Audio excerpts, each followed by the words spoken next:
บุญสิพาเฮาขึ้นเมืองสวรรค์ไปเวินเวิ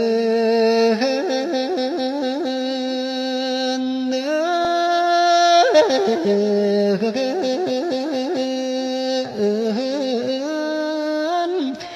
อย่ามัวเพลินแต่อยากได้ทำใบนั่นเนบุญ